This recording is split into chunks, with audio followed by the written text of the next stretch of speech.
உலகத்தை காக்கக்கூடிய பொறுப்பு ஐயாவுக்கு. தொடர்ந்து அந்த பணியிலே இருக்கிறாங்க. பல விருதுகளை வாங்குறாங்க.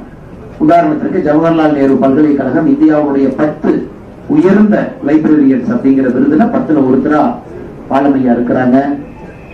தொடர்ச்சியாக வேர்ல்டு அளவுல சர்வேல பெஸ்ட் லைப்ரரியன் மெயின்டைன் பண்றது, புதுமுக கொண்டு வர்றது, ஊக்கப்படுத்துறது, அதிலும் பல இடத்துல ஐயாவுக்கு பல விருதுகள் வந்துகிட்டே இருக்கு. முன்னாள் அமெரிக்க ஜனாதிபதி பில் கிளின்டன் அவர்கள் இந்தியா வரும்பொழுது 2 பேருக்கு பார்க்கணும்னு ஆசைப்படுறாரு. அந்த 2 பேருக்குள்ள ஒருத்தர் பாலம் கல்யாண சுந்தரம் ஐயா. ஏபிஜே அப்துல் கலாம் ஐயா அவரை பற்றி சொல்லும் பொழுது ஒரு வார்த்தையை குறிப்பிடுறாங்க. ஒரு simplest life is the life that is closest to God அப்படிங்கிறார். ரொம்ப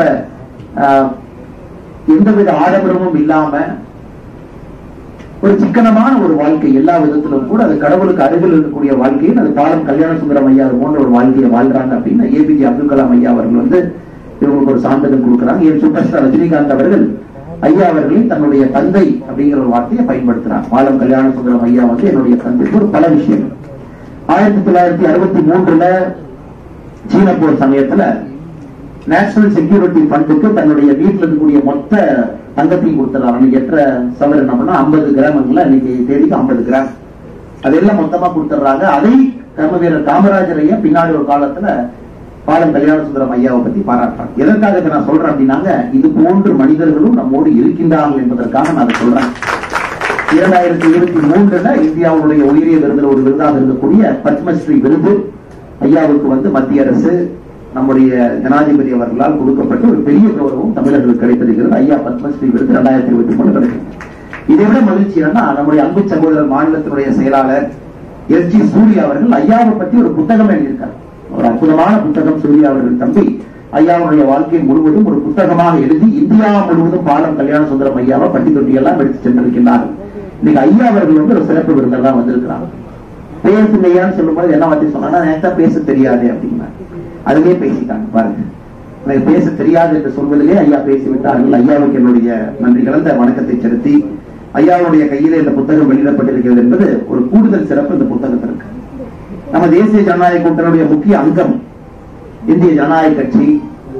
இந்த கட்சியினுடைய கொள்கை ஆரம்பத்திலிருந்தே ஒரு மிக வித்தியாசமான ஒரு கொள்கை. ஓட்டுக்கு பணம் இல்லை, ஜனநாயகம் அடுத்த கட்டம் செல்ல வேண்டும் என்றால் குடும்ப அரசியல் அடியோடு அறுக்கப்பட வேண்டும். நிறைய விஷயங்களை முன்னெடுத்து அதை ஒரு கொள்கையாக இன்னைக்கு பாத்தீங்கன்னா, ஐயா நீங்க தேர்தலில் போட்டிடுங்க அப்படின்னா போட்டியிட கூட ஒரு விருப்பம் தெரிவிக்கல. பிள்ளைங்க அப்பா அரசியல் இருக்காங்க, நானும் போட்டிட்டா தப்பா போயிடும். நம்முடைய கொள்கை அது கட்சியில நடத்துற அந்த பொறுப்பு, அந்த தேர்தல் நான் போட்டியிட மாட்டேன் என்று பல தார்மீகமான பர்சனல் கொள்கைகளை வச்சிருக்கிறாங்க.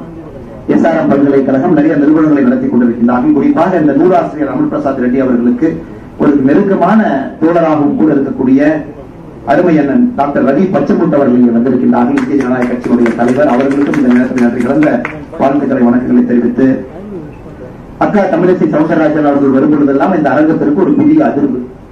கட்சியில திரும்ப மறுபடியும் இணைந்த பொழுது இதே அரங்கத்தில் இணைஞ்சாங்க. இன்னைக்கு இந்த 2வது நிகழ்ச்சி இந்த அரங்கத்துல. அதுவும் குறிப்பாக அருமை சகோதரர் அமர் பிரசாத் ரெட்டி அவருடைய புத்தக வெளியீட்டு விழாவுக்கு நேரம் தவறாமல் வர வேண்டும் என்று வந்தது மட்டுமல்ல, இந்த முழு புத்தகத்தை படித்துவிட்டு பலவிதமான அனுபவங்களும் நம்மகிட்ட சொல்லியிருக்கிறாங்க. ஒன்று கட்சியினுடைய முன்னாள் தலைவராக, இந்த கட்சியினுடைய இந்நாள் மூத்த தலைவராக, அது மட்டும் இல்லாம அவர்கள் கவர்னராக பணியாற்றிய போது இந்த புத்தகத்தில் சுருக்கமாக பிராக்டிகலா ஃபீல்டுல பார்த்தாங்க. அவர் பேசும்பொழுதே நமக்கு தெரிந்தது, நிச்சயமா அந்த புத்தகத்தை முழுமையாக படித்துவிட்டு உணர்ந்து ஆராய்ந்து அக்கா பேசிவிட்டார்கள் என்பது இங்க இருக்கக்கூடிய எல்லோருக்குமே புலப்பட்டது. ஆனால் அக்கா அவர்கள் இந்த புத்தகத்தை வெளியிட்டிருக்கிறார்கள். அவர்களுக்கும் இந்த நேரத்தில் என்னோட நன்றி கலந்த வாழ்த்துக்களை வணக்கங்களை தெரிவித்துக் கொள்கின்றேன். மிக முக்கியமாக இந்த புத்தகத்தை வெளியீடு செய்த இதனுடைய பதிப்பாளர் அண்ணன் ஸ்ரீனிவாசன் அவர்கள். எத்தனையோ பேருக்கு தெரியுமான்னு தெரியலீங்க, இது 125 ஆண்டுகள் அலையன்ஸ் பதிப்பகம், 125 இயர்ஸ். அப்பனா நம்ம சுதந்திரத்துக்கு முன்னாடி 50 ஆண்டுகள் இந்த அலையன்ஸ் இருந்திருக்கு.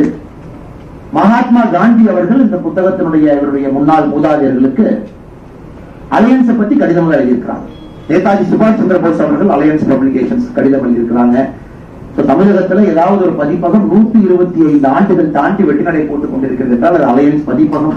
நிறைய அற்புதமான புத்தகங்களை தொடர்ந்து நிறைய இளைஞர்களை ஊக்குவித்து புதிய புத்தகங்களை கொண்டு வந்து கொண்டிருக்கின்றார்கள். அதனால் இந்த நிகழ்ச்சிக்கு சிறப்பு சேர்க்கின்ற அண்ணன் அலையன்ஸ் ஸ்ரீவாஸ் அவர்களையும் இந்த நேரத்தில் நெஞ்சார்ந்த என்னுடைய நல்வாழ்த்துக்களை தெரிவித்துக் கொள்கின்றேன். இன்னும் பல புத்தகங்கள் எல்லாம் அவங்களுக்கு தெரியும். Book publishing is a loss. உண்மையை சொல்ல போனா இன்னைக்கு நீங்க உட்கார்ந்து வரவு செலவு எல்லாம் பாத்தீங்கன்னா ஒரு புக் இண்டஸ்ட்ரியில பப்ளிஷ் பண்ணி அவங்களுக்கு பெருசா பணம் வராது, அது அவருக்கும் தெரியும். ஆனா அவங்க பண்றதெல்லாம் ஒரு பேஷனா பண்றாங்க. Everything is done by fashion.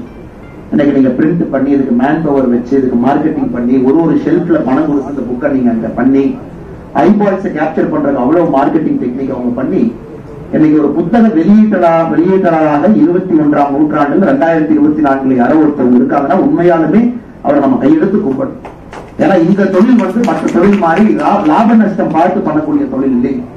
இது புலி மேல உட்கார்ந்து அந்த புலியை ஓட்டிட்டு போற தொழில் மாதிரி. 10 புக்கு விற்கும், 2 புக்கு விற்காது. அதையெல்லாம் தாண்டி அந்த ஆசை, அந்த புத்தகத்தின் மீது இருக்கக்கூடிய ஆசையின் காரணமாக தான் நிறைய பப்ளிஷர் இருக்கிறாங்க. அதுல ஒன்று நம்முடைய அலையர் ஸ்ரீனிவாசன் அண்ணா அவர்கள். அதுக்காக மறுபடியும் உங்களுக்கு என்னுடைய நன்றி கலந்த வாழ்த்துக்களை வழங்குகிற இந்த நேரத்தில் தெரிவித்துக் கொள்கின்றேன். முன்னிறுத்தியில் அமர்ந்திருக்கக்கூடிய எல்லா நம்முடைய அன்பு தலைவர்கள் எல்லோரும் இருக்கின்றார்கள். நம்முடைய மூத்த தலைவராக இருக்கக்கூடிய அண்ணன் சக்கரவர்த்தி அண்ணன் இருக்கிறாங்க, அவருக்கு நன்றி கலந்த நல்வாழ்த்துக்கள். மூத்த தலைவர் துணைத் தலைவர் அண்ணன் டால்பின் சீகர் அவங்க இருக்கிறாங்க, அவருக்கு நன்றி தெரிவித்து நம்முடைய மூத்த தலைவராக இருக்கக்கூடிய அண்ணன் நாகராஜன் இருக்கிறாங்க, கருணாகராஜன் இருக்கிறாங்க, அவருக்கும் நன்றி கலந்த வாழ்த்துக்களை வழங்கி தெரிவித்து இந்த நிகழ்வுக்காக சேலத்திலிருந்து இங்க வந்திருக்கக்கூடிய அண்ணன் கே ராமலிங்கம் அவர்கள் இருக்கின்றார்கள், அவருக்கும் நன்றி கலந்த வாழ்த்துக்களை வழங்கி தெரிவித்து அக்கா சுமதி வெங்கடேஷ் அவர்கள் இருக்கின்றார்கள், நன்றி கலந்த வாழ்த்துக்களை வழங்கி தெரிவித்து மேடையில் பின்னணிக்கையில் இருக்கக்கூடிய எல்லா முக்கியமான தலைவர்கள், மாவட்ட தலைவர்கள், மாநில செயலாளர்கள், செய்தி தொடர்பாளர்கள், அலையர் ஸ்ரீனிவாசன் அவனுடைய மகன் வந்திருக்கிறாங்க, அவருக்கும் நன்றி கலந்த வாழ்த்துக்களை வழங்கி தெரிவித்துக் கொள்கின்றேன். வெல்லும் இப்ராஹிம் அண்ணன் உட்பட முன்னிறுத்தியில் இருக்கக்கூடிய எல்லா தலைவர்கள், இந்த விளையாட்டு பிரிவுகளுடைய எல்லா மாவட்டத்தினுடைய பொறுப்பாளர்கள் வந்திருக்கிறாங்க, அவர்களுக்கும் இந்த நேரத்தில் நன்றி கலந்த வாழ்த்துக்களை வணக்கங்களை தெரிவித்து குறிப்பாக பத்திரிகை நண்பர்கள் கொஞ்சம் அவங்களுக்கு அசௌரியமா போச்சு இருந்தும் அவங்க பெரிய மனதோடு அதையெல்லாம் கண்டுக்காம கொஞ்சம் ஏசி வேலை செய்யவில்லை என்றாலும் கூட பத்திரிகை நண்பர்கள் மிக பொறுமையாக இந்த நிகழ்ச்சியை படம் பிடித்து காட்டிக் கொண்டிருக்கின்றார்கள். அவர்களுக்கு என்னுடைய சிறப்பு நன்றிகளையும் வணக்கத்தையும் இந்த நேரத்தில் நான் தெரிவித்துக் கொள்கின்றேன். அருமை சகோதர சகோதரிகளே, புத்தகம் நிறைய வெளியிடுறாங்க, புதுசு கிடையாதுங்க. அக்கா சொன்னது போல மோடி ஐயாவை பத்தி நிறைய புத்தகம் வந்து நிறைய லிட்டரேச்சர் வந்து, ஆனா இந்த புத்தகம் வந்து நம்முடைய பாரத பிரதமர் நரேந்திர மோடி அவர்களை பற்றி வந்திருக்கக்கூடிய பல புத்தகங்கள்ல ஒரு மிக முக்கியமான ஒரு புத்தகமாக ஏன் இருக்கும் என்றால் இந்த புத்தகம் மற்ற புத்தகத்திலிருந்து மாறுபட்டிருக்கிறது. குறிப்பாக 10 ஆண்டு காலம் ஆட்சியில் இருந்து மறுபடியும் 5 ஆண்டு காலம் நம்முடைய மோடி அவர்களை இந்திய மக்கள் தேர்வு செஞ்சிருக்கிறார்.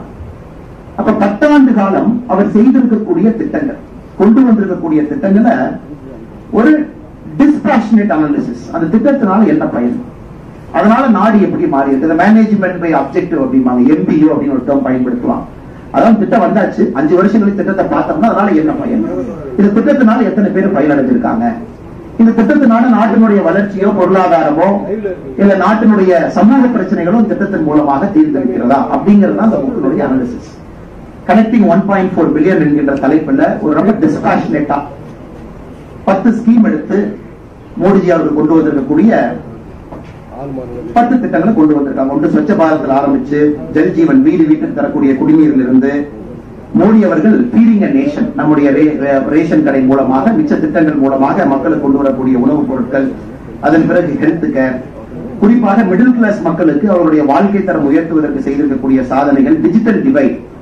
இன்னைக்கு வந்து பணக்காரங்க படிச்சவங்க கையில தான் வந்து ஒரு டெக்னாலஜி இருக்கும், ஏழை மக்கள் கையில டெக்னாலஜி இருக்காது அப்படிங்கறத முதலா ஜனநாயகத்துல ஒரு நாடு உடைச்சிருக்குன்னா இந்திய நாடு தாங்க உடைச்சிருக்கும். அதாவது பணக்காரனாக இருந்தாலும் ஏழையாக இருந்தாலும் டெக்னாலஜி 2 பேருக்கு கையில் இருக்கும், 2 பேருமே அந்த டெக்னாலஜியை பயன்படுத்தலாம் அப்படிங்கிறது பிரிட்ஜிங் தி டிஜிட்டல் டிவைடை கொண்டு வந்திருக்காங்க.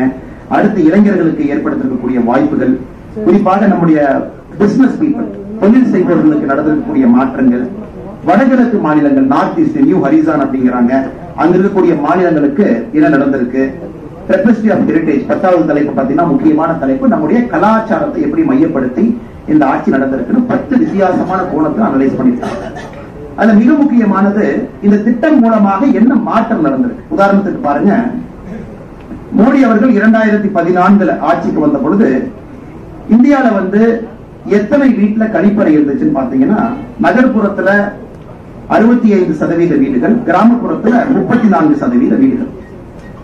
இப்ப மோடி அவர்கள் 2022 டேட்டா எடுத்திருக்கிறாங்க, 2022 வரைக்கும் நகர்ப்புறத்துல கிராமப்புறத்துல நாம் கட்டியிருக்கக்கூடிய கழிப்பறைகள், சானிடேஷன் அப்படிங்கிற தலைப்புல நேஷனல் டேமேஜ் காஸ்ட், ஒருவேளை கழிப்பறைகள் கட்டப்படாமல் இருந்தால் 2015 இருக்கக்கூடிய அதே டேட்டா 2022 இருந்தா நம்ம நாட்டுக்கு எவ்வளவு பொருளாதார இழப்பு ஏற்பட்டிருக்கும் அப்படிங்கறத கால்குலேட் பண்றாங்க. பர்சன்டேஜ் ஆஃப் ஜிடிபி இது பாத்தீங்கன்னா கிட்டத்தட்ட ஜிடிபியே $4 ட்ரில்லியன் ஜிடிபி. இதுல 8% டேமேஜ் காஸ்ட் நமக்கு வந்திருக்கும். அப்படின்னா நீங்க 4.1 ட்ரில்லியன்ல 8% போட்டு பாருங்க. அவ்வளவு சுகாதாரம் சம்பந்தப்பட்ட பிரச்சனைகள் நமக்கு வந்திருக்கும். மருத்துவமனைக்கு போயிருக்கோம், செலவு பண்ணிருக்கோம். இதுதான் அனாலிசிஸ், டேமேஜ் காஸ்ட். இதனால என்ன மாற்றம், ஒரு டாய்லெட் கட்டி இருக்கிறதுனால இந்தியாவில் என்ன மாற்றம் வந்திருக்கு, கிராமப்புறத்துல எந்த மாற்றம் வந்திருக்கு அப்படிங்கிற அளவுல இந்த புக்கை வந்து கொண்டு போயிருக்காங்க. அதே போல எல்லா வீடுகளுக்கும் நாம குடிக்கிற தண்ணி வந்து பைப்பு மூலமா குடிக்கிறோம் அப்படிங்கிறோம். ஒரு நோபல் லாரட் மைக்கேல் கிரமர் அவங்கள கோட் பண்றாங்க. எனக்கு இந்தியாவில வந்து இந்த சேஃப் ட்ரிங்கிங் வாட்டர், குடிக்கிற தண்ணி வந்து பாதுகாப்பான தண்ணி பைப்பு மூலமா போறதுனால இன்னைக்கு குறிப்பாக எத்தனை குழந்தைகள் பாதுகாப்பான தண்ணி குடிக்கிறதுனால அவங்களுடைய மொர்டாலிட்டி ரேட், அவருடைய இறப்பை குறைச்சிருக்கிறாங்கன்னு பாத்தீங்கன்னா, இன்னைக்கு ஒரு வருடத்திற்கு 2 வயசுக்குள்ள இருக்கக்கூடிய குழந்தைகள் 1,36,000 குழந்தைகள் இறப்பை தடுத்திருக்கணும். ஏன்னா சுத்தமான குடிநீர் நீர் அவங்களுக்கு கிடைக்குது, அந்த குழந்தை கிடைக்குது, வீட்டுக்கு கிடைக்குது. இது போன்ற பல விஷயங்கள் இந்த புக்கினுடைய சிறப்பம்சம். நம்முடைய முன்னாள் ஆளுநர் அக்கா தமிழிசை சவுந்தரராஜன் அவர்கள் சொன்னது போல பிராக்டிக்கலா சில இடத்துல பயனாளிகளுடைய பேட்டி, அவங்களுடைய வாழ்க்கை எப்படி மாறி இருக்கு, இந்த திட்டம் அவங்களுக்கு எப்படி பயன்படுது, இதன் மூலமாக என்ன ஒரு புதிய அவங்களுடைய வாழ்க்கை தரத்தை எப்படி உயர்த்தி இருக்கிறாங்க, அது இந்த புத்தகத்தினுடைய சிறப்பு.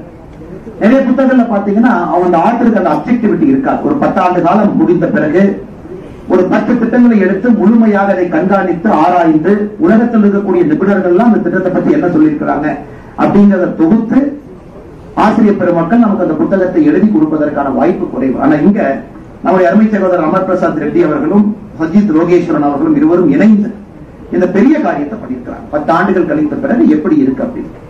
இது வந்து நிறைய பேருக்கு ரொம்ப முக்கியம். எனக்கு அரசியலை பொறுத்த வரைக்கும் 5 ஆண்டுகளுக்கு ஒரு முறை மக்களை நாம பார்க்கும்போது மக்கள் எப்பொழுதும் கேட்கிறது புதுசா என்ன பண்ண போறீங்க அப்படின்னு. ஏன்னா ஜெனரலா ஓட்டர்ஸ்க்கு ஒரு ஜனநாயகத்துல எப்பொழுதுமே எவ்வளவு செய்திருந்தாலும் கூட அவங்க திருப்தி பட மாட்டாங்க. உண்மைதான், திருப்தி படக்கூடாது, அவங்க புதுசா கேட்கணும். ஏன்னா திருப்தி பட்டுட்டாங்க அப்படின்னா நம்ம அடுத்த இடத்தை நோக்கி நகர்வதற்கான வாய்ப்பு இல்லை என்ற அர்த்தம். எப்பொழுதுமே வாக்காளர் பெருமக்கள் கேட்கணும், அடுத்து என்ன பண்ண போறீங்க, என்ன செஞ்சீங்க அப்படிங்கறத தாண்டி அடுத்து என்ன செய்ய போறீங்க. So politics is always forward looking. இப்ப செஞ்சிருப்போம், அடுத்த 5 வருஷங்க, அடுத்த 5 வருஷம் இப்படியே தான் அரசியல் போகும். அப்படி இருந்தாலும் கூட நாம் செய்திருப்பது மக்களுக்கு பிரயோஜனமா இருக்கா இல்லையா அப்படின்னு யாராச்சும் அனாலிசிஸ் பண்ணணும். அதுக்கு நடந்திருக்கு. எனக்கு தெரிஞ்ச இந்த புத்தகத்துக்கு இன்னும் ஒரு 5 ஆண்டுகள் கழிச்சதுக்கு ஒரு ஃபாலோ அப் தேவைப்படும். மறுபடியும் இந்த திட்டங்களை மறுபடியும் அவர்கள் மறுபடியும் அனலைஸ் பண்ணி, ஏன்னா அன்னைக்கு நாம சேச்சுரேஷன் நோக்கி போயிருக்கோம். 99%, சில திட்டங்கள் 100% மக்களை சென்றடைஞ்சிருக்கும். இன்னும் நிறைய பாப்புலர் லிட்டரேச்சர் வந்திருக்கும். நிறைய பேர் வித்தியாசமான கோணத்துல திட்டத்தை பார்த்திருப்பாங்க. அப்படி இருக்கும் பொழுது இன்னும் 5 ஆண்டுகள் கழித்து இந்த புத்தகத்துக்கு நிச்சயமா ஒரு ஃபாலோ அப் தேவைப்படும். இன்னும் இதை கொஞ்சம் எக்ஸ்பேண்ட் பண்ணி டேட்டா கொஞ்சம் அப்டேட் பண்ணி, இன்னைக்கு 2022க்கான டேட்டா இதுல இருக்கு. நம்ம 2024 ஆரம்பத்தில் இருக்கும். டேட்டா பாத்தீங்கன்னா கவர்மெண்ட் ஆஃப் இந்தியால 1 இயர் லேகா. அதை இன்னும் 5 ஆண்டுகள் கழித்து முழு தொகுப்பாக மோடி அவர்கள் 15 ஆண்டுகள் முடித்திருக்கும் பொழுது இன்னும் சிறப்பாக 2வது புத்தகம் வரும். அதற்கு முன்னோடியாக இந்த புத்தகம் வந்திருப்பதா தான் நான் பாக்குறேன். இது பாகுபலி 1ன்னு வச்சுக்கீங்களேன். அதுல கட்டப்பா யாரு பொண்ணா அப்படிங்கிற மாதிரி ஒரு சஸ்பென்ஸ் வச்சு முடிச்சிருக்கிறாங்க. அதனால கட்டப்பா எப்படி செத்தாங்க அப்படிங்கிறதுக்கு அடுத்த இன்னும் 5 இயர்ஸ் கழிச்சுதான் நாம வெயிட் பண்ணணும். அது 2வது புத்தகத்தில் அது வரும் என்கின்ற முழு நம்பிக்கை எனக்கு இருக்கு.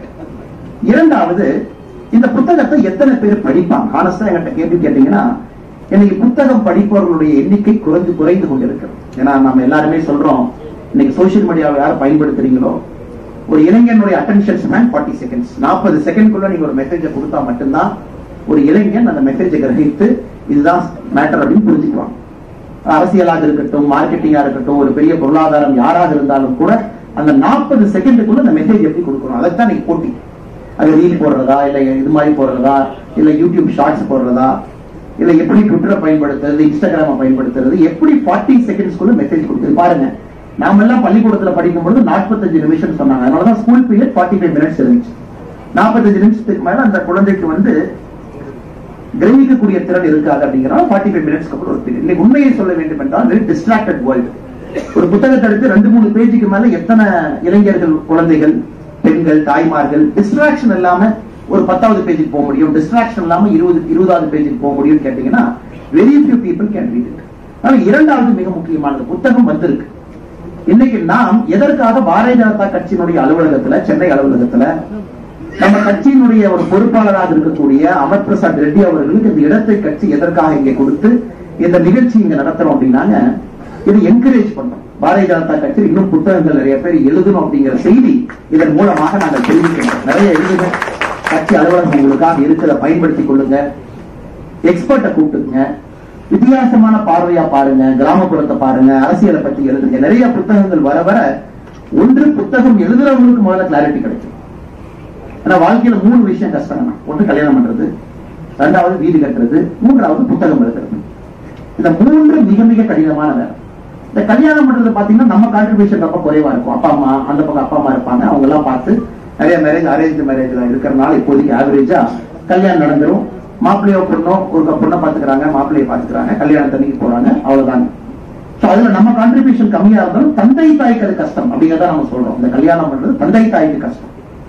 யாரோ ஒருத்தர் லவ் மேரேஜ் பண்ணிக்கிறாங்கன்னா அதுக்குள்ள போதை விரும்பல எவ்வளவு கஷ்டம் அவங்களுக்கு தெரியும். சோ கல்யாணம் பண்றது ரொம்ப கஷ்டம். 2வது வீடு கட்டுறது. நீங்க வீட்டை ஆரம்பிக்கும் போது ஒரு மாதிரி போவீங்க, வீட்டை முடிக்கும் போது ஒரு மாதிரி போவீங்க. ஆரம்பிச்சதுக்கு முடிச்சதுக்கு சம்பந்தம் இருக்காது. காரணம் காலம் மாறி இருக்கும், சூழ்நிலை மாறி இருக்கும். அவங்கதான் பல்ல கடிச்சு அந்த வீட்டை கட்டி முடிச்சிருப்பாங்க. 3வது புத்தகம் எழுதுவது. ஏன்னா புத்தகம் பாத்தீங்கன்னா உண்மையை சொல்ல வேண்டும் என்றால் யார் இங்கே புத்தகம் எழுதி இருக்கின்றீர்களோ நீங்க ஆரம்பிச்சது ஒரு மாதிரி இருக்கும், இடையில தாட்டு மாறும், கொஹரன்ஸ் மாறும்.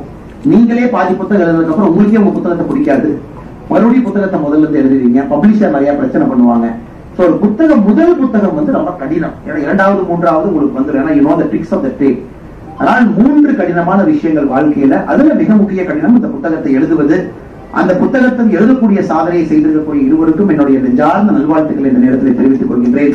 இன்னும் நிறைய புத்தகத்தை எழுதுங்க, நிறைய விஷயங்களை பாருங்க, வித்தியாசமான ஒரு கோணத்துல பார்வையில பாருங்க. அதையெல்லாம் பார்த்தால் மட்டும்தான் நிறைய லிட்ரேச்சர் வேணும் சார். தமிழ்நாடு பொறுத்த வரைக்கும் இன்னைக்கு நாம் இருக்கக்கூடிய அந்த சித்தாந்தம், நாம் சார்ந்திருக்கக்கூடிய சித்தாந்தம், நாம் செய்யக்கூடிய அரசியல் வெற்றி பெற வேண்டும் என்றால் நிறைய லிட்ரேச்சர் இந்த பக்கம் வரணும். ரிலிஜியன் பாலிடிக்ஸ் பாத்தீங்கன்னா லிட்ரேச்சர் அதிகமா இருக்கு, நிறைய இருக்கு. கிட்டத்தட்ட 70 ஆண்டு காலமாக நிறைய புத்தகங்கள் எழுதியிருக்கிறாங்க, பேச்சுக்கள் இருக்கு. நிறைய பப்ளிக் கன்சம்ஷன் இருக்கு.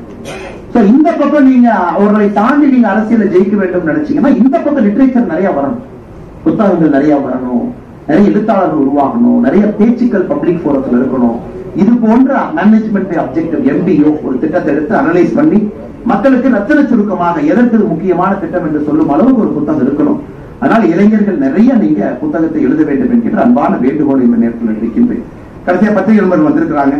அரசியல் பேசணும், அரசியல் பேசாம நம்ம இருக்க முடியாது. ஏன்னா புத்தக வெளியீட்டு விழாவாக இருந்தாலும் கூட பத்திரிகை நண்பர்களுக்கும் நம்முடைய அன்பு சொந்தங்களுக்கும் கூட சில விஷயங்களை தெளிவுபடுத்துவதற்கு ஒரு வாய்ப்பு. தமிழிசைக்கா அலுவலகத்துக்கு வந்தாங்க.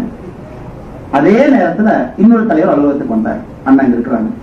அண்ணன் இப்ப திருநெல்வேலியில இருந்து வர்றேன், உங்களுக்காக அல்வா வாங்கிட்டு வந்திருக்கேன், அல்வா கொடுத்தாங்க. சரிங்கன்னா ரைட், அந்த அல்வா பிடிங்க, இது எல்லாத்தையும் இப்பவே சாப்பிடுவோம்.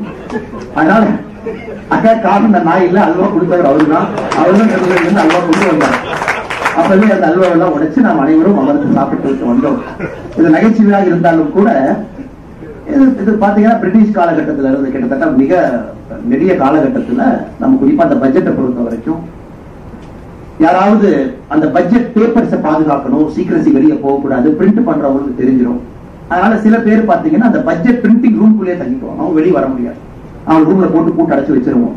பார்லிமெண்ட்டுக்கு அந்த பட்ஜெட் பேப்பரோட தான் திறந்தெல்லாம் வெளியே வருவாங்க. அது ஒரு ட்ரெடிஷன், இந்த அல்வா செய்யக்கூடிய ஒரு ட்ரெடிஷன்.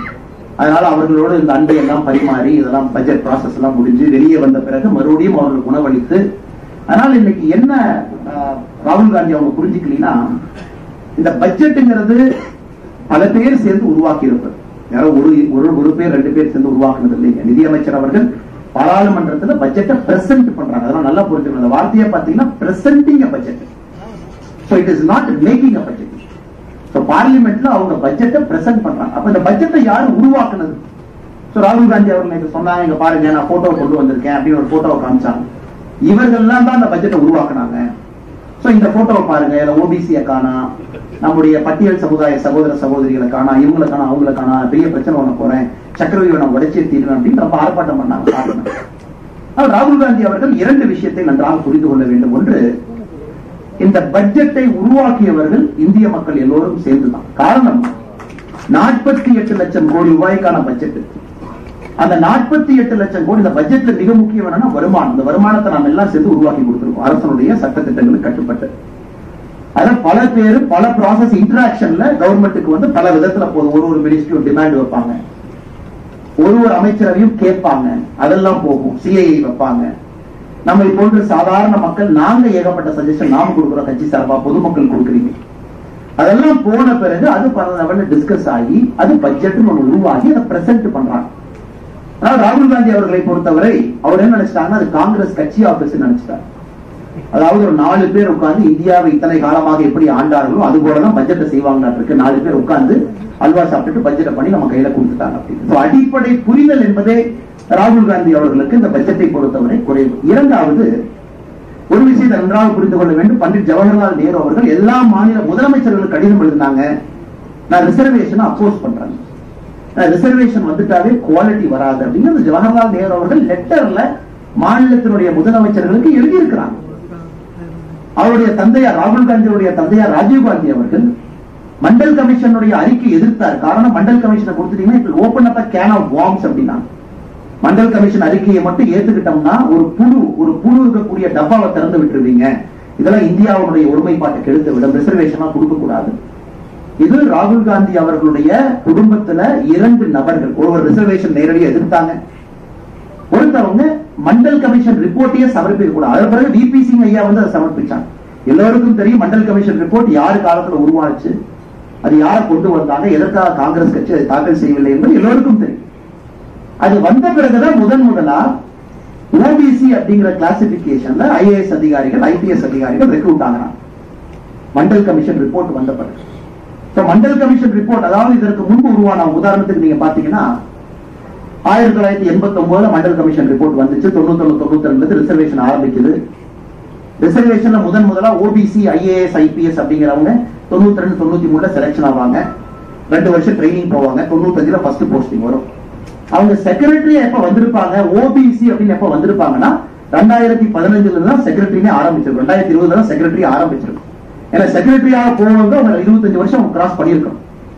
அப்ப இது எப்ப ஓபிசி ரிசர்வேஷன் இந்தியால வந்துச்சு, மண்டல் கமிஷன் ரிஃபார்ம் வந்த பிறகு. அது வந்த பிறகுதான் ஒரு ஐஏஎஸ் அதிகாரிக்கு ஓபிசிங்கிற முத்திரை கொடுக்க முடியும். அதற்கு முன்னாடி ஓபிசி அதிகாரியாக இருந்தாலும் கூட அவர் ஓபிசிங்கிறத கேப்சர் பண்ணாத ஃபார்ம், எந்த ஃபார்ம்லயும் அவங்க கிளாஸ் கேட்க மாட்டாங்க, ஓபிசி கேட்க மாட்டாங்க, ஜெனரலா எஸ்சி எஸ்டி ரிசர்வ்டான்னு கேட்பாங்க. ஓபிசி என்பது வந்ததே 90 ஆரம்ப காலத்துல. அப்படி இருக்கும் பொழுது மத்திய அரசுல போய் நீங்க செக்ரட்டரி ஒரு கூகுள் டேட்டா பேஸ் எடுத்து செக் பண்ணி, அல்லது நம்ம டிஓபிடி போர்ட்டல்ல போய் ஓபிசி அதிகாரிகள் எத்தனை பேர் இருக்காங்க நீங்க கவுண்ட் பண்ணி பாத்தீங்கன்னா அது ஆரம்பிப்பதே 92-93 பேட்ச்ல இருந்து ஆரம்பிக்கும். நன்றாக நாம் புரிந்து கொள்ள வேண்டும். அதனால ராகுல் காந்தி அவர்களுக்கு அடிப்படை செய்தி என்ன அப்படின்னா, இந்த ஓபிசி ரிசர்வேஷன் எப்ப வந்துச்சு, அதை தடுத்தது யார், அது தாமதமாக ஏன் வந்தது, அதன் பிறகு எப்ப இருந்து சிவில் சர்வீஸ் ரெக்ரூட்மெண்ட் ஆரம்பிச்சது, அதன் பிறகு ஒரு செக்ரட்டரியா வரணும் அப்படின்னா எத்தனை வருஷம் வேணும், 25 ஆண்டுகள் வேண்டும். அது மத்திய அரசுல நீங்க ஒரு உயரிய பொறுப்புல போய் உட்கார்றீங்கன்னா அந்த பேட்ச்ல சீனியர் மோஸ்டா இருப்பான், பேட்ச்னுடைய முதல் 4-5 போஸ்ட்ல இருப்பாங்க. இது எல்லா மக்கள் முன்னாடி குழப்பி ஒரு பார்லிமெண்ட்ல போய் பேச வேண்டும் என்பதற்காக தன்னுடைய பொறுப்பை எல்லாம் துறந்து என்ன வேண்டுமானாலும் நான் பேசுவேன், மக்கள் அதை கேட்பார்கள் என்று ராகுல் காந்தி அவர்கள் பேசிக் கொண்டிருக்கிறார்கள். அது துரதிர்ஷ்டம். அந்த நேரத்தில் இது போன்ற லிட்டரேச்சர் வருவது இன்னொரு இடத்துல பாராட்டக்கூடியது. காரணம், இந்த பெசிமிசம் பாலிடிக்ஸ்ல ரொம்ப கஷ்டங்க. குறிப்பா நம்ம இருக்கோம். எனக்கு என்ன வேணாலும் பேசலாம். உதாரணத்துக்கு ராகுல் காந்தி அவர்கள் விவசாய பெருமக்களை பார்லிமெண்ட்டுக்குள்ள கூப்பிட்டு, அவங்க எல்லாம் பார்லிமெண்ட்டுக்குள்ள வரணும், விவசாய பெருமக்களுக்கு பாராளுமன்றத்துக்குள்ளே வருவதற்கு முழு உரிமை இருக்கு. முதல் உரிமை அவங்களுக்கு தான் இருக்கு. வந்தவங்க ஒரு 1000 பேர் வர்றாங்க, 100 பேர் தான் உள்ள போக முடியும் தடுத்தீங்கன்னா எப்படி விவசாயிகள் நீங்க தடுக்கலாம்? இதை வச்சு ஒரு பாலிடிக்ஸ். அல்ல விவசாயிகள் பாராளுமன்றத்துக்குள்ள 100 பேர் வந்துட்டாங்க, அப்போசிஷன் லீடர் சேம்பருக்கு போறாங்க, சேம்பர்ல ராகுல் காந்தி அவர்கள் விவசாயிகளை சந்திக்கிறாங்க அப்படின்னா உடனே என்ன சொல்லுவாங்கன்னா, நாங்கள் ஆட்சிக்கு வந்தால் அல்லது எங்களுடைய கோரிக்கை முழுவதுமாக எல்லா விவசாய பொருட்களுக்கும் மினிமம் சப்போர்ட் பிரைஸ் நம்ம கொடுப்போம். மினிமம் சப்போர்ட் பிரைஸ் தாண்டி பிரச்சனை அது இல்லைங்க. இன்னைக்கு நம்முடைய 50% காஸ்ட் மினிமம் சப்போர்ட் பிரைஸ் நம்ம உற்பத்தி செய்யக்கூடிய விலையிலிருந்து into 1.5 டைம்ஸ் போட்டுங்க, அது எம்எஸ்பி இருக்கு. அது கூட பிரச்சனை இல்லைங்க. இன்னைக்கு இருக்கக்கூடிய அடிப்படை பிரச்சனை என்னன்னா, எம்எஸ் சுவாமிநாதன் ஐயாவுடைய ஆய்வறிக்கையில் இருக்கக்கூடிய காஸ்ட் ஆஃப் லேபர், அதாவது விவசாயம் நான் செய்யறேங்க. உதாரணத்துக்கு என் தோட்டத்தில் நாங்க 4 பேர் இருக்கோம், அப்பா அம்மா பையன் பொண்ணு 4 பேர் விவசாயம் பார்க்கிறோம் அப்படின்னா எங்களுக்கும் தினம் சம்பளம் போடப்பட்டு அந்த சம்பளமும் அந்த பொருட்களுக்குள்ள கால்குலேட் பண்ணி எங்களுக்கும் டெய்லி சம்பளம் கொடுத்து எம்எஸ்பி பிக்ஸ் பண்ணுங்க அப்படிங்கிறது தான். பட் இன்னைக்கு அது நம்ம செஞ்சோம் அப்படின்னாங்க 80% விவசாய பொருட்களுக்கு மட்டுமே அது கிட்டத்தட்ட 8 லட்சம் கோடி ரூபாய்க்கு மேல வரும். 48 lakh crore மேல வரும். அதான் நீங்க மோடி ஐயா வந்து இங்கிருந்து உடனடியா நாங்க எல்லா பொருளுக்கும் எம்எஸ்பி எம்எஸ் சுவாமிநாதன் ஐயா அவருடைய ஆய்வறிக்கையின்படி முழுமையான காஸ்ட் ஆஃப் லேபர்ல இருந்து லேண்டுக்கு ஒரு வாடகை கொடுத்து, லேண்டுக்கு வாடகை, வேலை செய்யறவங்களுக்கு சம்பளம் எல்லாத்தையும் போட்டு பொருளுக்கு ஒரு ரேட்டை பிக்ஸ் பண்ணுங்க அப்படின்னு ராகுல் காந்தி அவங்க சொல்றாங்கன்னா, நாம தாக்கல் செய்திருக்கக்கூடிய பட்ஜெட்டை விட, பட்ஜெட்டே 48 லட்சம் கோடி, அதை விட அதுக்கு பணம் கொடுக்கணும். ஆனா எங்க இருக்குங்க? இவ்வளவு பணத்தையும் நீங்கள் குறைந்தபட்ச ஆதரவு விலைக்கு ஒரு அரசு கொடுத்து விட்டால் எப்படி அரசு ஒரு அரசாங்கத்தை நடக்க முடியும்? இங்கதாங்க பிரச்சனை. இந்திய அரசியலை பொறுத்தவரை இதுதான் பிரச்சனை. இது மக்கள்கிட்ட விலைக்கு சொல்வதற்கு யாருக்குமே நேரம் இல்லை. ராகுல் காந்தி அவர்கள் பார்லிமெண்ட்ல சொல்றாங்க, நாங்க வந்தோம்னா எல்லாம் செஞ்சிருவோம், உடனே செஞ்சிருவோம். ஆனா பார்லிமெண்ட்ல எப்படிங்க செய்வீங்க? பணம் எங்க இருக்கு தெரியாது. நாங்க வந்தவுடன் எல்லாருக்கும் 1 லட்சம் ரூபாய் நாம கொடுத்துருவோம். அப்ப கிளாசிபிகேஷன் ஆஃப் புவர் என்ன? சுரேஷ் டெண்டுல்கர் கமிட்டி ரிப்போர்ட் எடுத்துங்க. சுரேஷ் டெண்டுல்கர் கமிட்டி ரிப்போர்ட் வந்து கிட்டத்தட்ட 40 கோடி புவர்ங்கிறாங்க. இதற்கு இவங்களுடைய ஆட்சியில வந்திருக்கக்கூடிய வேறு வேறு அறிக்கை எடுத்தீங்கன்னா குறைந்தபட்சமாக வந்திருப்பது 21 லட்சம் கோடி புவர் அப்படிங்கிறாங்க. அப்ப நீங்க ஒருத்தருக்கு நாங்க 1 லட்சம் ரூபாய் கொடுக்க போறோம். எந்த கமிட்டி ரிப்போர்ட் எடுத்து அந்த கமிட்டியில வந்திருக்கக்கூடிய குறைந்தபட்சமா அவங்க சொல்லி ஒரு நம்பர் எடுத்தா 21 லட்சம் கோடி ரூபாய். ஆனா பட்ஜெட் போறதே 48 லட்சம் கோடி. அதுல 3 லட்சம் கோடி ரூபாய் பெண்களுக்கும் குழந்தைகளுக்கும் ஒதுக்கப்பட்டிருக்கிறது. 1,52,000 கோடி ரூபாய் விவசாய பெருமக்களுக்கு, டிஃபென்ஸுக்கு 1.5 லட்சம் கோடி, எஜுகேஷனுக்கு 90,000 கோடி, 50,000 கோடி, ஹெல்த்துக்கு. இதெல்லாம் நீங்க கூட்டு கழிச்சு பார்த்தா ஒரு நாட்டை நடத்தணும். அதனால் நாட்டை நடத்த தகுதி இல்லாதவர்கள், நாட்டை நடத்த தெரியாதவர்கள் வாய்க்கு வருவதை பேசுவதுதான் ராகுல் காந்தி அவருடைய பேச்சு.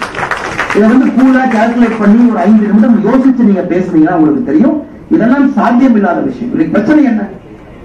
ஏழைகளுடைய கையில பொருளாதாரத்தை எப்படி கொண்டு போய் நிறைய சேர்த்துறது உண்மையான பிரச்சனை. பிரச்சனை இருக்காது, சரி பண்ணணும்.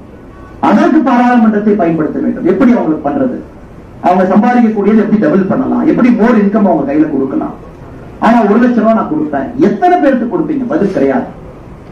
எல்லா விவசாய பெருமக்களுடைய கோரிக்கை ஏற்று குறைந்தபட்ச ஆதரவு விலை நான் கொடுத்துருவேன், 48 லட்சம் கோடி ரூபாய்க்கு மேல் ஆகும். பதில் கிடையாது. அது அன்பு சகோதர சகோதரிகளே, இன்னைக்கு இந்திய அரசியல் பாத்தீங்கன்னா அதை நோக்கி போயிட்டு இருக்கு. அதான் மோஸ்ட் டேஞ்சரஸ். என்ன வேண்டுமானாலும் பேசலாம். அதுக்கு 4 சியர் லீடர் இருக்காங்க. நிர்மலா சீதாராமன் அவங்க பார்லிமெண்ட்ல இருக்கிறாங்க. ராகுல் காந்தி அவர்கள் சொல்றாங்க, இந்த மாதிரி அல்வா எல்லாம் நீங்க வந்து அல்வா கிண்டுறீங்க, அங்க வந்து ஏன் ஓபிசி இல்ல, ஏன் எஸ்சி இல்ல, ஏன் எஸ்டி இல்ல? அடிப்படை அரசியல் அறிவு இருக்கக்கூடிய யாருக்கும் கூட தெரியும். நாம் சொன்ன மண்டல் கமிஷன் ரிசர்வேஷன் எப்ப ஓபிசிங்கிற கிளாசிபிகேஷன் எல்லாருக்கும் தெரியும். இப்ப நிர்மலா சீதாராமன் மேடம் அவங்க சிரிக்காம அழுவாங்கன்னு நான் கேட்கிறேன். ராகுல் காந்தி அவங்க கேட்டதுக்காக நம்ம உப்பாரி வச்சு அழுவோம் பார்லிமெண்ட்ல. யாராக இருந்தாலும் சிரிக்கத்தான் செய்வான். உடனே எப்படி மாத்துறாரு? சிரிக்கிறாங்க பாத்தீங்களா, சிரிக்கிறாங்க பாத்தீங்கல்ல. இது அமெரிக்கால ஓக்கிசம் அப்படின்னு சொல்லுவாங்க. ஓக்கிசம் ஒரு புதிய வார்த்தை அமெரிக்காவுடைய பல்கலைக்கழகத்துல பிரபலமாய் கொண்டிருக்கிறது. ஓக்கிசம், ஓக் அப்படிமா, ஓக் அப்படின்னா என்ன வேணாலும் அவங்க பேசலாம். நீ பேசுறது தப்புன்னு சொன்னா அது எப்படி என் கருத்துரிமையை நீ நசிக்கலாம்னு சொல்லிட்டு திரும்ப அந்த குரூப் கேட்கும். அதனால அமெரிக்கால யாரும் பேசுறதுக்கே போறது இல்லை. நீங்க போய் ஒரு கொலம்பியாவோ ஒரு ஹார்வர்டோ போய் 4 பேர் ஆர்ப்பாட்டம் பண்ணிட்டு இருப்பான். ஏன்னா அவங்க அறிவு இல்லையா, இதெல்லாம் எப்போதுக்கு ஆர்ப்பாட்டம் பண்ணுன்னு கேட்டா, அப்ப என் கருத்து சுதந்திரத்தை நீ மதிக்கலையா, என் குரல்களை நீ அடுக்கிறையா, அப்ப உடனே இவங்க அட்டாக் பண்ணா எல்லாரும் சேர்ந்து இவனை வில்லன் ஆக்கிடுவாங்க. இந்த ஓக்குறவு. இன்னைக்கு ராகுல் காந்தி அவர்கள் இந்த ஓக்கிசத்தினுடைய தலைமை தலைவராக இருக்கிறார். இந்த ஓக்கிசம் குரூப்பினுடைய முதல் தலைவராக நான் என்ன வேண்டுமானாலும் நான் பேசுகிறேன். அதுதான் இன்னைக்கு இந்திய அரசினுடைய ஒரு துரதிருஷ்டவசமான ஒரு விஷயம். வந்து ஒரு எதிர்கட்சி தலைவராக இருப்பவர் தன்னுடைய பொறுப்பை எல்லாம் மறந்து அரசியல் பேசுவதற்காக நான் என்ன வேண்டுமானாலும் பேசுவேன் என்று ராகுல் காந்தி அவர்கள் பேசுவார். நாம் தெளிவாக இருக்கின்றோம். இந்த பட்ஜெட்டை பார்த்தீங்கன்னா மோடி அவர்கள் தெளிவா சொல்லிட்டாங்க. 303 இருந்த பொழுதும் நம்முடைய கொள்கை ஒன்றுதான், 240 இருக்கும் பொழுது நம்முடைய கொள்கை ஒன்றுதான் என்பது இந்த பட்ஜெட்ல மோடி அவர்கள் மிக தெளிவாக சொல்லிட்டாங்க. என்ற வளர்ச்சி, இந்த நாட்டினுடைய வளர்ச்சிக்காக மட்டும்தான் பாரதிய ஜனதா கட்சி இருக்கும். வளர்ந்த இந்தியா 2047 வளர்ந்த பாரதத்திற்கு தான் இந்த பட்ஜெட் அடித்தளம் அமைக்கும் என்பதை மிக தெளிவாக இந்த பட்ஜெட்ல மற்றும் ஒரு முறை இந்த பட்ஜெட்ல பத்திரிகை நண்பர்கள் இங்க இருக்கிறாங்க. ஒரு நண்பர்களுக்கு ஒரே ஒரு விஷயத்தை மட்டும் இந்த நேரத்தில் நான் பகிர்ந்துக்கிறேன். இது எவ்வளவு பெரிய பட்ஜெட்னாங்க, இதுவரைக்கும் சுதந்திர இந்தியாவுடைய சரித்திரத்துல தனியார் நிறுவனம் ஒரு மனிதனை வேலைக்கு எடுத்தா அந்த தனியார் நிறுவனத்திற்கு 1 மாத சம்பளத்தை அரசு கொடுத்தது கிடையாது. நல்ல யோசனை. கம்யூனிஸ்ட் கட்சி செய்வாங்க. இன்னைக்கு ஒரு தனியார் நிறுவனம் இந்தியாவில் இருக்கிறாங்க.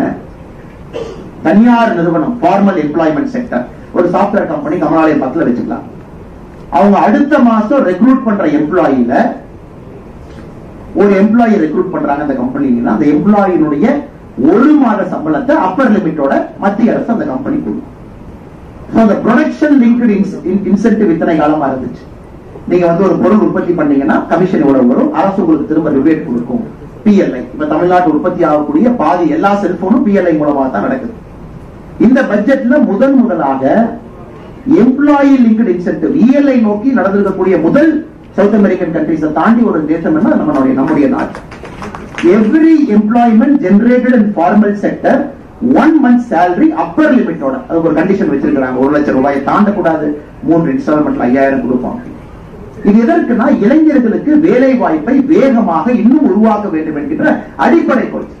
இப்ப தனியார் நிறுவனம் ஒருத்தருக்கு வேலை கொடுக்குறாங்கன்னு தெரியும், அப்பா நான் 11 மாசம் சம்பளம் கொடுத்தா போதும், 1 மாசம் சம்பளத்தை மத்திய அரசு கொடுக்கும். ஏன்னா பாருங்க எவ்வளவு பெரிய விஷயம்.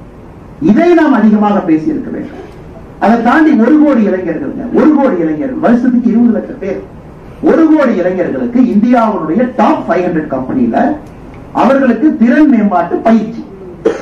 அந்த 1 கோடி இளைஞனுக்கு நேரடியா 6000 கையில கொடுத்துறாங்க, மாசத்துக்கு 5000 கொடுக்கறாங்க, 12 மாசத்துக்கு 60000 ரூபாய் பிளஸ் முதல்ல கொடுத்திருக்கக்கூடிய 6000 ரூபாய்.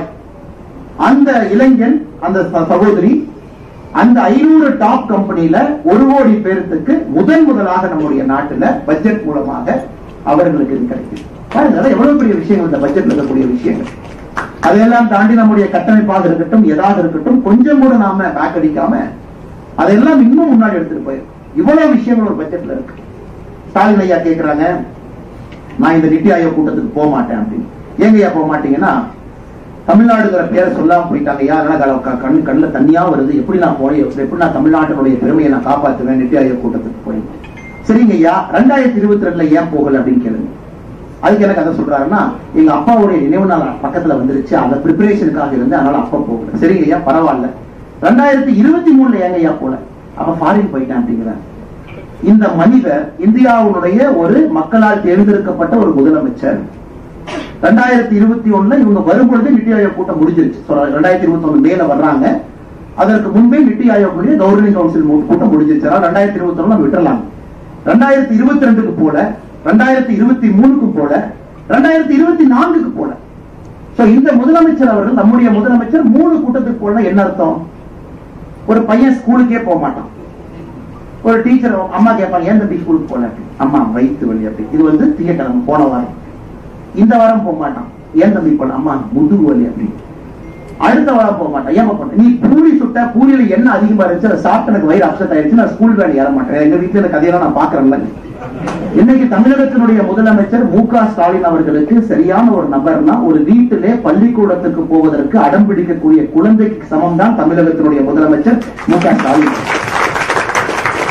இதை தாண்டி நான் இன்னொரு குற்றச்சாட்டு வைக்கிறேங்க. அங்க போனாருன்னா வண்டவாளம் தண்டவாளம் இந்தியாவில் இருக்கக்கூடிய எல்லோருக்கும் தெரிஞ்சிருக்கும்.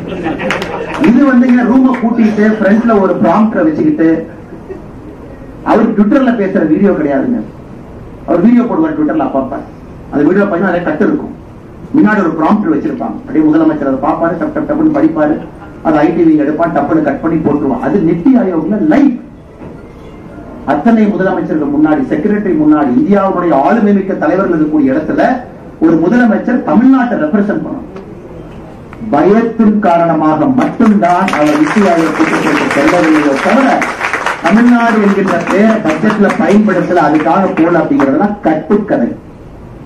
ஏன்னா எழுதி கொடுத்து படிச்சா பரவாயில்ல, அது படிச்சிடலாம். அதுக்கப்புறம் கேள்வி கேட்டா பதில் சொல்லணும். நம்ம அண்ணனுக்கு அங்கதான் பிரச்சனை வரும். போனோடனே opening remarks by Tamil Nadu chief minister M.K. Stalin opening remarks அடிச்சிடலாம். அது எழுதி கொடுப்பாங்க, 7 minutes அடிச்சு பிரிச்சுட்டு வந்துடலாம். ஒண்ணு இங்க ITV DMK சொல்லுவாங்க, தலைவரை பார்த்தியல்ல, என்ன ரகம் பார்த்தியல்ல, எப்படி கேட்கிறாங்க, அதெல்லாம் ஓகே, அதுக்கு 4 பேர் கை தட்டுவாங்க, அது முடிச்சிருங்க. இன்டராக்ஷன்ல மாத்துவீங்க. ஒருத்தர் வந்து ஒரு அமைச்சர் வந்து கேட்பாங்க, மத்திய அமைச்சர் எப்படிங்க சார் இருக்கீங்க, தமிழ்நாட்டுல பரவாயில்லையா சார், இன்ஃபன்ட் மோர்டாலிட்டி ரேட் எப்படி சார் இருக்கு, நாங்க ஹெல்த் மினிஸ்டர் JP நட்டா இருக்கு சார், ஏதாச்சும் இம்ப்ரூவ் பண்ணுமா, நம்மளுக்கு தெரியாது என்ன பேசுறாங்க. இல்லைங்க சார், நாங்க இந்த நித்தி ஆயோக்ல இருந்து நான் CEO VVR சுப்பிரமணியம் ஐயா பேசுறேன், தமிழ்நாட்டுல எங்க சவுத் தமிழ்நாட்டுல எல்லாம் எம்ப்ளாய்மெண்ட் இல்லைன்னு சொல்றாங்க, தமிழிசைக்கு அடிக்கடி கம்ப்ளைண்ட் பண்றாங்க, தமிழ்நாட்டுல ஃபுல்லா நீர் வேளாண்மையே போயிருச்சுங்கிறாங்க, அதுக்கு என்ன சார் பண்ணலாம், நம்மால் பதில் சொல்லணும். அதனால இவரு தெளிவா இருக்கிற போனா தான் மாட்டுவோம், போகாம இருந்து எப்படி மாற்றுவோம்? இதை தமிழ்நாட்டு மக்கள் நன்றாக உணர்ந்து கொள்ள வேண்டும். தமிழ்நாட்டு மக்கள் நன்றாக உணர்ந்து கொள்ள வேண்டும். ஸ்கூலுக்கு போனா தானே பாசிட்டிவ் இல்லை, போயினா ஆப்சன்ட் தானே, ஆப்சன்ட் தானே தெரியாதுல்ல.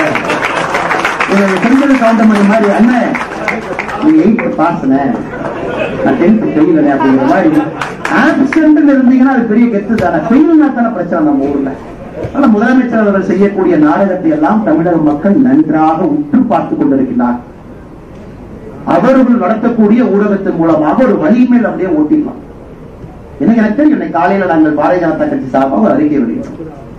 ஒரு 70 கோடி ரூபாய்க்கு மதிப்பு வருமானமான ட்ரக்ஸ் வந்து மாட்டிருக்கு திமுகவுடைய இவருதான் பேரு. இல்ல பாருங்க, எல்லா மீடியா நண்பர்களுக்கும் டிஐபிஆர் வந்து போன் பண்றாங்க, இந்த ட்வீட்டை மட்டும் செய்தியா போடுறாதீங்க அப்படின்னு. நண்பர்களுக்கு தெரியும் இன்னைக்கு ஊடக நண்பர்கள் இருக்கக்கூடிய பிரச்சனை. பாவம், நான் பெரிய ஊடகத்தை மதிக்கிறேன். ஆனா இன்னைக்கு தமிழகத்துல வந்து ஜனநாயகத்தை பத்தி பேசக்கூடிய திராவிட முன்னேற்ற கழகம் புரிந்து கொள்ள வேண்டும். இவர்களை எதிர்த்து ஏதாச்சும் ஒரு ஊடகத்துல செய்தி போட்டாங்கன்னா அந்த ஊடகத்தை இவங்க என்ன பண்ணுவாங்க ஊடக நண்பர்களுக்கு தெரியும். அது காலத்தினுடைய கொடுமை. இவங்க இந்தியாவுக்குள்ள ஜனநாயகம் பேசுவாங்க. தமிழகத்துல ஊடகத்திற்கு உண்மையான சுதந்திரம் இருக்கான்னு கேட்டா கட்டாயமா இல்லை. ஏதாச்சும் செய்தி இங்க போட்டா எவ்வளவு அட்வர்டைஸ்மெண்ட் கொடுக்குறாங்க பாருங்க. இன்னைக்கு இன்னொன்னு போட்டிருக்கோம், இந்த ரேசிங் கார் ஏதோ ஒண்ணு போடுறாங்க, ரேசிங் கார் சார். அங்க பாத்தீங்கன்னா அகில் ரெட்டின்னு ஒருத்தர் தான் அந்த ரேசிங் கார் எல்லாம் கம்பெனி நடத்துறாங்க. இந்த பொல்யூஷன் கண்ட்ரோல் போர்டு கொங்கு பகுதி சென்னை முழுசா ஒரு ஆபீஸா ஏறிட்டு இருக்காங்க. என்ன சொல்றாங்க, அகில் ரெட்டி நடத்தக்கூடிய அந்த ரேசிங் கார் அந்த கம்பெனிக்கு பெரிய ஆளா இருந்தா 1 கோடி ரூபாய் கப்பம் கட்டணும், குறைந்தபட்சம் 25,000 பணம் கொடுக்கணும். பேன் கார்டை கொடுத்து பணம் கட்டின 10 பேர் நம்மகிட்ட சொல்லியிருக்கிறாங்க, ஆனா நான் பணம் கட்டிட்டேன், இதான் நான் கட்டின ரசீதி, அக்கௌண்ட் டிரான்ஸ்பர் பண்ணிருக்கேன், இந்த பேன் கார்டுக்கு எனக்கும் இந்த கம்பெனிக்கு சம்பந்தமே இல்லை, இது இந்த ரேசிங் ப்ரொமோஷன் ஒரு கம்பெனி, எங்கிட்ட எல்லாத்தையும் பொல்யூஷன் கண்ட்ரோல் போர்டு மிரட்டி பணம் வாங்குறாங்க. கரூர் உட்பட, கோயம்புத்தூர் உட்பட, ஈரோடு உட்பட, கொசுவலை கம்பெனி இல்லாட்டி நான் உள்ள வந்து கை வச்சிரும். இப்படித்தான் இதான் நீங்க நடத்துற F3 ரேஸ் லட்சணமா? சென்னையில உதயநிதி ஸ்டாலின் பட்டத்தலைவரசர் ஒரு ரேஸ் நடத்தும். மாநில அரசு 40 கோடி ரூபாய் இதுவரைக்கும் செலவு பண்ணிருக்காங்க. அது அகில் ரெட்டி யாரு? ஆந்திர பிரதேசை சார்ந்த ஒரு பெரிய கன்ஸ்ட்ரக்ஷன் கம்பெனியுடைய மிகப்பெரிய ஒரு ஓனர். நீங்க அகில் ரெட்டி கூகுள் பண்ணா தெரியும் அவங்க அப்பா யாருன்னு. இந்தியாவுடைய பணக்கார வரிசையில முதல் 5ல் இருக்கிறாங்க இந்தியாவில். நான் பேர் சொல்ல விரும்பல. அந்த பாண்ட் எல்லாம் நீங்க பாத்தீங்கல்ல, எலக்ட்ரல் பாண்ட் எல்லாம், அது ஒரு பெரிய குடும்பத்தை சார்ந்தவர். அவர் உதயநிதி ஸ்டாலின் நண்பர். இதை தமிழ்நாடு மக்கள் புரிஞ்சுக்கணும். இதாங்க நம்ம அரசியல் நம்ம பேசுறது இதுதான். இது மக்கள் புரிஞ்சுக்கணும். இந்த F3 ரேஸ் அவங்க நடத்துற ரேஸ்னால யாருக்கு என்ன வெங்காயம் என்ன பிரயோஜனம்? வீடு இல்லாதவங்களுக்கு வீடு வருதா? நீ எல்லாத்துக்கும் எல்லா வீட்லயும் தண்ணி கொடுத்துட்டீங்களா? சென்னையில இவ்வளவு ஸ்லம் இருக்கு, வீடு கட்டி கொடுத்துட்டியா? நீ இல்ல மத்திய அரசுடைய திட்டத்தை எல்லாம் வீடு வீடுக்கு எடுத்துட்டு போய் கொடுத்துட்டியா? இதுக்கு ஒரு F3 கார ரேச கொண்டாந்து நிறுத்துறானுங்க. அது கூட ஒரு 4 பேர் இங்க நிக்கிறான், 4 பேர் இங்க நிக்கிறான். அது சம்பந்தம் இல்லாம ஒரு தேர்ட் பார்ட்டி கம்பெனி வந்து நடத்துது. அந்த கம்பெனி பொல்யூஷன் கண்ட்ரோல் போர்டு போய் மிரட்டி அந்த கம்பெனிக்கு 25,000 இருந்து 1 கோடி ரூபாய் வரைக்கும் வசூல் பண்றான். அதனாலதான் நாங்கள் இந்த அறிக்கை விட்டிருக்கின்றோம். அந்த கம்பெனி அக்கௌண்ட் பப்ளிஷ் பண்ணட்டும். கடந்த 6 மாத காலமாக அந்த கம்பெனி உதயநிதி ஸ்டாலின் நேர்மைன்னு சொன்னா, திராவிட முன்னேற்ற கழகம் நேர்மைன்னு சொன்னா, அந்த ரேசிங் ப்ரமோஷன் கம்பெனி நாங்க இதோட பேன் கார்டு நம்பரோட கொடுத்திருக்கோம். அந்த கம்பெனி வெளிப்படையாக நாளைக்கு காலையில இதாங்க 6 மாசம் எங்களுடைய அக்கௌண்ட், இதுக்குள்ள எங்களுக்கு தமிழ்நாட்டுக்குள்ள 1 ரூபாய் பணம் வரலன்னு சொல்லிட்டு அடுத்த செகண்ட் அரசியல் விட்டு போயாரு. எத்தனை பேர்த்த மிரட்டி புடுங்கி ஊரா போய் பொல்யூஷன் கண்ட்ரோல் போட வச்சு ரைடு விட்டு அந்த பணத்தை எல்லாம் இந்த ரேசிங் கண்ட்ரோல் கம்பெனிக்குள்ள போட வச்சு அதை ஒரு தேர்ட் பார்ட்டி கம்பெனி மாதிரி நடத்தி நீங்க F3 நடத்துறீங்கன்னா வெக்கமா உங்களுக்கு இல்லையான்னு ஒரே ஒரு கேள்வியை கேட்கிறேன். வெக்கமாக இருக்க வேண்டும். இது போன்ற நிகழ்ச்சியை நடத்துவது கேட்டா இது பெருமை. அதை விட இந்த புத்தகத்தில் நாங்கள் கொண்டு வந்திருக்கக்கூடிய திட்டங்கள் பெருமை. கழிப்பறையிலிருந்து, குடிதண்ணீரிலிருந்து, அவர்கள் கொடுத்திருக்கக்கூடிய மருந்திலிருந்து, இதெல்லாம் கஷ்டப்பட்டு கொடுக்கிறது சார். மக்களுடைய வரி பணத்தை சிந்தாம செதறாம திரும்ப மக்களுக்கு கொண்டு வந்து சேர்க்கிற வேலை சாதாரண வேலை இல்லை. அர்த்த சாஸ்திரத்துல கௌட்டில்யா சொல்றார், கரப்ஷன் டிஃபைன் பண்றார் கௌட்டில்யா. அதாவது ஒரு தேனை எடுத்து ஒருத்தர் கொடுக்கிறாரு, கையில கொஞ்சம் தேன் ஒட்டி இருக்கும், அதை நக்கி சாப்பிட்டா அது கரப்ஷன் இல்லைங்களா? கரப்ஷன் டெபினிஷன் அர்த்த சாஸ்திரம் கௌட்டில்யா சொல்றார். அதனால அந்த பணத்தை ஹேண்டில் பண்றவன் கொஞ்சம் அதை சாப்பிட்டுக்கலாம், அதெல்லாம் ஓகே. அவனையும் சாப்பிட வேண்டாம் நீ சொன்னீங்கன்னா கவர்மெண்டே நடத்த முடியாது.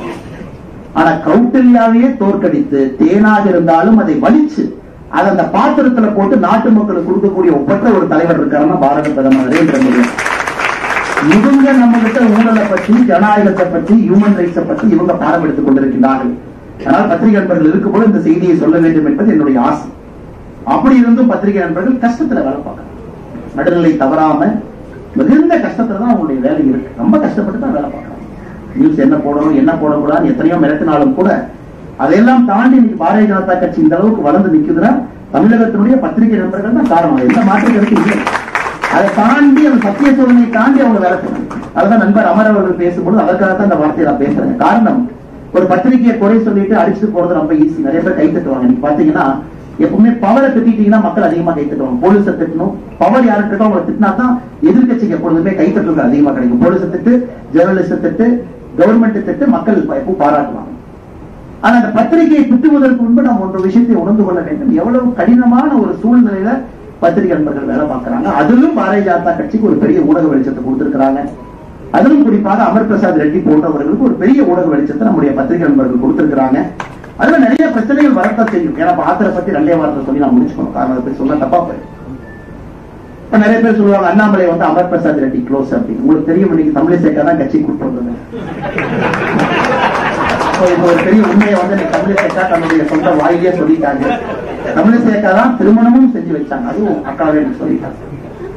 நான் கோவிட் சமயத்துல ஒரு சின்ன பிரச்சனைக்காக எழுத்து மினிஸ்ட்ரியில ஒரு டாக்குமெண்ட் மூவ் பண்ணணும் அப்படிங்கறதுக்காக கேட்டேன். அப்ப அட்வைசர் இருந்தார், அஸ்வினி குமார்ஜிக்கு அட்வைசரா இருந்தார். மிக வேகமா ஒரு 16 crore உனக்கு மூவ் பண்ணி கொடுக்கணும், வேகமா ஒரு கன்சைன்மெண்ட் வரணும், தமிழ்நாடு அரசுக்கு வர வேண்டியது ஸ்ட்ரக் ஆகிருக்கு ஒரு மனிதாபிமான அடிப்படை. அது வேகமாக செஞ்ச பொழுது இவரை பார்த்து ஒரு கவர்மெண்ட் ஆஃப் இந்தியால இந்த பியூரோகிரசி எல்லாம் தாண்டி யாரோ இளைஞர் இவ்வளவு வேகமா செயலாட்ட முடியுது. அதுக்கு ஒரு காஃபி குடிக்கிறமே சொல்லிட்டு நான் கூப்பிட்டேன். இந்த மாதிரி அண்ணாமலைங்க உங்களுக்கு பார்க்கணும், நாங்க ஒரு காஃபி சாப்பிடுவோம் அப்படின்னு.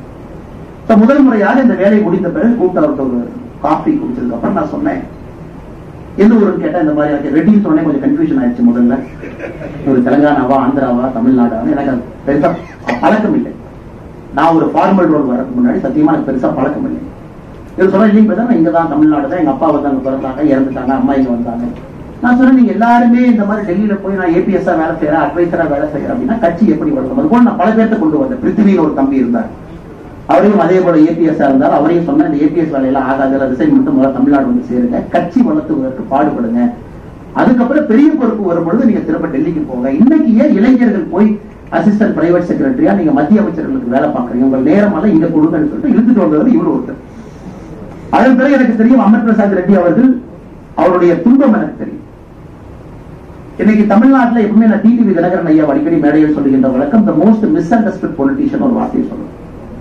டிடிவி தினகரன் கிட்ட நீங்க பர்சனலா பழகினா ஒரு வேறு மனிதர், பப்ளிக்ல வேற இமேஜ், அது கொஞ்சம் கொஞ்சமாக அந்த உண்மை வெளியே வந்து அது உடைந்து கொண்டிருக்கிறது. எனக்கு அதே போல ஒரு இமேஜ் அமர் பிரசாத் ரெட்டி உடைத்துக் கொண்டிருக்கின்றார். காரணம், ஒரு விஷயத்தை புரிந்து கொள்ள வேண்டும். அமர் பிரசாத் ரெட்டியை பொறுத்தவரை முடியாது என்கின்ற வார்த்தை கிடையாது. ஏதாவது செய்வார். ஒரு கபடி மேட்ச் நடக்கணும், 51,000 டீமை கொண்டு வந்து தமிழ்நாடு முழுவதும் வெற்றி நடத்துறதெல்லாம் சாதாரண வேலை இல்லைங்க. 234 தொகுதிகள். அதாவது தமிழ்நாட்டில் இருக்கக்கூடிய கபடி அசோசியேஷன் ஆதரவு பாரதிய ஜனதா கட்சி கொடுத்த அந்த நிகழ்ச்சி நடந்துச்சு. தமிழ்நாடு கவர்மெண்ட்டை எதிர்த்து அமைச்சர் கபடி அசோசியேஷன் பாரதிய ஜனதா கட்சிக்கு ஆதரவு கொடுத்து மோடி கபடி நடத்தினார். இது பல விஷயம். ஆனால் இன்னைக்கு அமர் பிரசாத் ரெட்டியுடைய பரிமாணம், ஒரு புதிய பரிமாணம், ஒரு எழுத்தாளராக, எழுத்தாளர் பார்த்தீங்கன்னா ஒரு ரிஃபைன்டு பர்சனாலிட்டி. அவர் ஒரு ஆத்தர் அப்படின்னாலே நம்ம வித்தியாசமா பார்ப்போம், ஏதோ படிச்சவராக இருக்கு அப்படின்னு. அதனால இன்னைக்கு அந்த பரிமாணத்துக்குள்ள வந்திருக்கிறாங்க. அதனால எப்பொழுதுமே இந்த மோடி அவர்களுக்கு பாத்தீங்கன்னா அவர் லீடர் ஆவதற்கு காரணம் அவருடைய experience, positive and negative experience. நல்லது கெட்டதெல்லாம் சேர்ந்துதான் ஒரு மனிதனை பதப்படுத்தி தலைவனாக உருவாக்கும். ஒரு மனிதனுக்கு கண்டிப்பா வளரும் பொழுது கெட்டது நடந்தே ஆகும். பத்திரிகை தாக்குதல் இருக்கும். பத்திரிகையும் ஒரு பர்டிகுலர் ஆங்கிள் எழுதுறாங்க பாவம். ஏன்னா அவங்களுடைய சித்தாந்தம் அவங்களுக்கு இருக்கு. அதனால இன்னைக்கு இருக்கக்கூடிய இளைஞர்கள் யார் இன்னைக்கு நான் கஷ்டப்படுறேன், நான் ஊடக வெளிச்சத்தில் இருக்கேன், என் மேல நிறைய அட்டாக் இப்படி எழுதுறாங்க அப்படி எழுதுறாங்கன்னா தயவு செஞ்சு ஒரு வெல்கம் கிஃப்டா எடுத்துக்கணும். Because it is shaping. அது ஷேப் பண்ணல அப்படின்னா அந்த குச்சி வந்து நேரா வளராதுங்க, அப்படியே வளைஞ்சு வளைஞ்சு போகும். அந்த மூங்கில் நேராக வர வேண்டும் என்றால் அதை ஷேப் பண்ணணும். இன்னைக்கு அமர் பிரசாத் ரெட்டி போன்ற பல இளைஞர்கள், சகோதரர் ரமேஷ் சிவா மேடையில் இருக்கிறாரு, நம்ம அண்ணன் பெப்பர்ஸ் நாச்சியர் பண்ண இருக்கிறாங்க, நிறைய இளைஞர்கள் நம்ம கட்சியில் நிறைய இருக்கிறாங்க. எல்லோருக்கும் பாத்தீங்கன்னா நிறைய அந்த கஷ்டத்துல அப்படியே போய் தான் மேல வர்றாங்க. கைதெல்லாம் உலகத்துல 22 நாள் ஜெயிலுக்கு யாராச்சும் கொடிக்கம்பத்தை தொட்டதுக்கு போவாங்களாங்க. 22 நாள் ஜெயிலுக்கு ஒரு கொடிக்கம்பத்தை தொட்டாங்க அப்படின்னு சொல்லி போவாங்க. அதை போன முதல் அது கின்னஸ் புக்ல ரெக்கார்டே போன அமர் பிரசாத் ரெட்டி கொடிக்கம்பத்தை ஏதோ எடுத்தாங்க நட்டாங்க. வரும்போது ஜேசிபி கண்ணாடி உடைச்சாரு அப்படின்னு இதெல்லாம் ஓகே, இதெல்லாம் பார்ட் ஆஃப் லைஃப். அதனால அது வருத்தப்படுவதற்கு ஒன்றும் இல்லை. எப்பொழுதுமே நான் சொல்வது, உங்களுக்கு அதிகாரம் வரும்பொழுது நீங்க இந்த தப்பை பண்ணாதீங்க நான் அடிக்கடி சொல்லுவேன். குறிப்பா அந்த இளைஞர்கள் எல்லாம் பாத்தீங்கன்னா ஜெயிலுக்கு போயிட்டு வந்ததுக்கு அப்புறம் குறிப்பா நம்ம வீட்டுக்கோ அலுவலகத்துக்கோ கூப்பிட்டு உணவு கொடுப்பாங்க. அவங்களோட சாப்பிடுறது குடும்பத்தோடு ஒரு ஹேபிட்டா வச்சிருக்க நிறைய பேர் போயிட்டு வந்தவங்க வீட்டுக்கு கூப்பிட்டு ஃபர்ஸ்ட் அட்வைஸ், ஏன்னா அவங்க பாத்தீங்கன்னா கோவமா இருப்பாங்க. அண்ணே நான் விட மாட்டேன், ஜெயிலுக்கு அனுப்பிட்டாங்க டிஎம்கே காரங்க, நான் வந்ததுக்கு அப்புறம் வச்சு செய்யறேன் பாருங்க, நானே அவங்க நான் பாக்குறேன். முதல்ல சொல்ற தம்பி காம் டவுன். அவங்க தப்பு பண்ணாங்கன்னு நீ தப்பு பண்ண ஆரம்பிச்சா அதுக்கு எண்டே கிடையாது. முதல்ல அக்செப்ட் பண்ணி ஃபர்ஸ்ட் அக்செப்ட், இந்த நேரத்தில் இது நடக்கணும், இது நடந்துருச்சு. அடுத்தது உனக்கு பொறுப்பு வரும்பொழுது செய்ய மாட்டேன் அப்படிங்கிற சத்தியம் நீ பண்ணு. என் பொறுப்பு வரும்போது நான் இதை பண்ண மாட்டேன். யாரோ 10 பேர் உங்களுக்கு அநியாயம் பண்ணியிருந்தாலும் கூட பொறுப்பு உங்க கையில வரும்போது நீங்க அதை தப்ப பண்ணா அவருக்கும் நமக்கு என்ன வித்தியாசம்? எல்லாரும் ஒரே கூட்டலுடைய மட்டைகள் தான். அதே போல அமர் பிரசாத் ரெட்டி அவர்களோட குடும்பத்தை வீட்டுக்கு அழைக்கப்பொழுது அவருடைய குடும்பத்தை பார்த்து, குறிப்பா அவருடைய தாய், ஒரு மகன் மீது எவ்வளவு பாசம் இருக்குன்னா நீங்க அமர் பிரசாத் ரெட்டியினுடைய தாயை பார்க்கணும். அப்படியே ஒரு மாதிரி தங்கத்தை வச்சு சீராட்டுற மாதிரி சீராட்டிட்டு இருப்பாங்க. பார்க்கும் பொழுது அவங்க எல்லாம் கோபமா இருக்கும்போது ஒரே வார்த்தை மட்டும்தான் சொன்னேன், 20 ஆண்டுகள் கழித்து திரும்பி பார்க்கும் பொழுது இந்த கைது உங்கள் வாழ்க்கையை மாற்றிய ஒரு கைதாக இருக்கும். அதே போலதான் அந்த கைது. அதனால வருத்தப்படாதீங்க. 20 ஆண்டுகள் கழித்து இதற்கான பலன் கிடைக்கும். அது வரைக்கும் வேலை செஞ்சுட்டே இருக்கணும். நீங்க வீட்டுல பைசா வேலை விட மாட்டேன், வெளியே போகாத, நீ பேசாத, கொஞ்சம் அமர்ந்து பேசு, பக்குவமா பேசு. எப்படி பேசுனீங்க அவ்வளவு டபுள் மடங்கு பேசு. முதல் டைம் ஜெயிலுக்கு போனா தான் பயம், 2வது டைம் போனா எனக்கு பயம். அதனால திமுக பயப்பட மாட்டேன். காலேஜ் ஜெயிலுக்கு போய் எத்தனை டைம் போனாலும் நான் பயப்பட மாட்டேன். அது சகோதரர் அமர் பிரசாத் ரெட்டி அவர்களுக்கு பொருந்தும், மேடையில் இருக்கக்கூடிய பல தலைவர்களுக்கு பொருந்தும். அதனால இந்த புத்தக நிகழ்வுக்கு வந்திருக்கக்கூடிய எல்லா தலைவர்களுக்கும் இந்த நேரத்தில் மறுபடியும் நெஞ்சார்ந்த நன்றிகளை தெரிவித்துக் கொள்கின்றேன்.